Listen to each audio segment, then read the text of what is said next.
आज का सवाल यह है कि हम क्रिएटिव आइडिया क्यों नहीं सोच पाते, क्यों बार बार हम उन्हीं पुराने आइडियाज़ पर चलते हैं जिन पर और भी बाकी सारे लोग चल रहे होते हैं या जो हर इंसान सोच रहा होता है।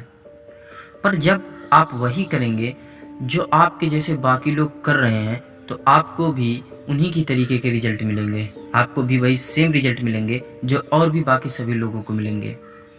हम सब हर एक काम में सबसे पहले जवाब देने के लिए ट्रेंड हैं, और ऐसा इसलिए है कि जिस सिस्टम में हमने अब तक सबसे ज़्यादा समय बिताया है उसी ने हमें यह सिखाया है। क्या आपको मालूम है कि आपने सबसे ज़्यादा समय किस सिस्टम में बिताया है? आसानी से इसका जवाब मिल जाएगा, क्योंकि इसका जवाब ढूंढने की ज़रूरत ही नहीं है, क्योंकि हम में से ज़्यादातर लोगों ने जिस सिस्टम में ज़्यादा समय बिताया है वह है स्कूल सिस्टम।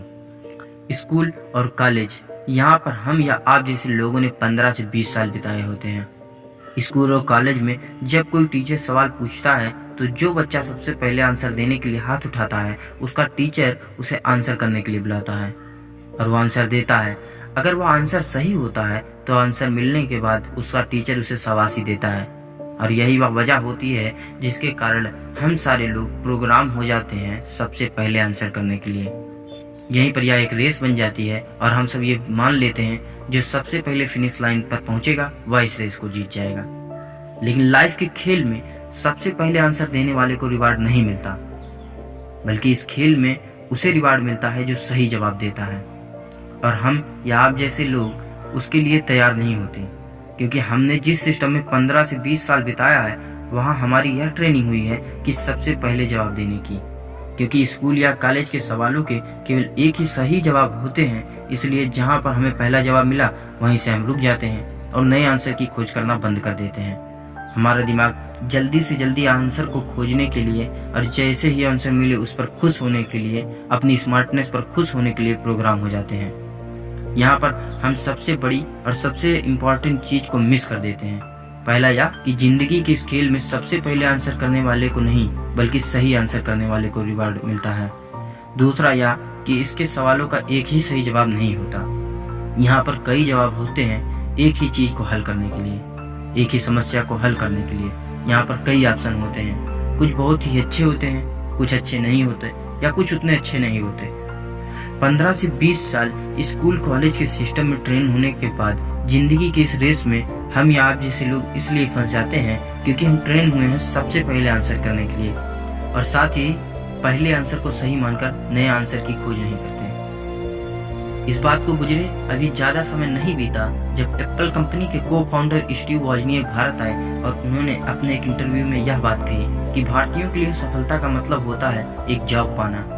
उन्होंने कहा इंडियंस के लिए सफलता का मतलब होता है एक जॉब पाना, शादी करना, एक गाड़ी खरीदना। तो इसमें क्रिएटिविटी कहाँ है?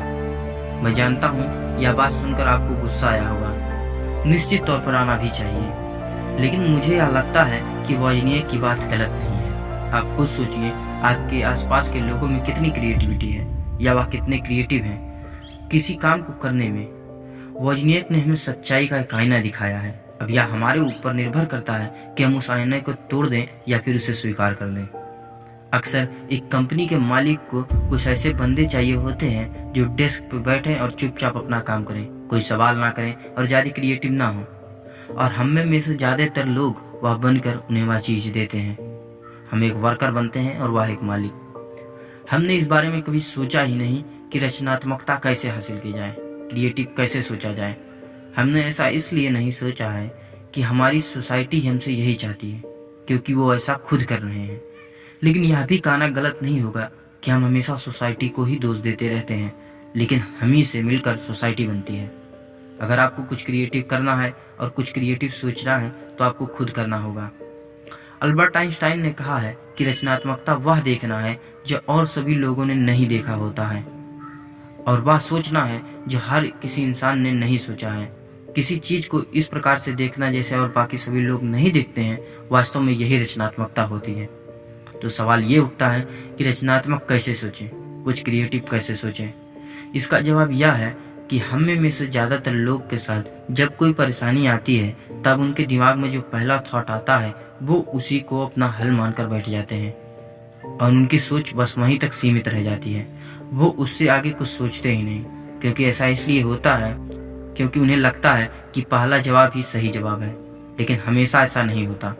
क्रिएटिव सोचने के लिए आपके दिमाग में जो पहला थॉट आए उसे आप निकाल दीजिए, और ऐसा बस आप पहले थॉट के साथ मत कीजिए, बाकी आने वाले दूसरे तीसरे थॉट्स के साथ भी आपको यही करना है। और आपको ऐसा इसलिए करना है ताकि आप कुछ नया और क्रिएटिव सोच सकें जो कि सही हो।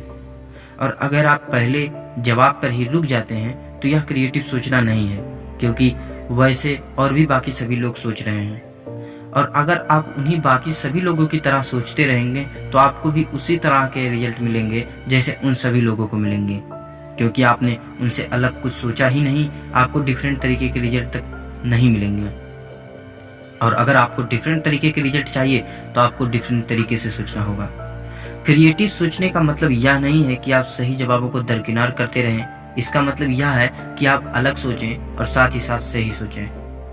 क्रिएटिव सोचने के लिए एक और सबसे जरूरी चीज यह है मिसिंग जानकारी को खोजना।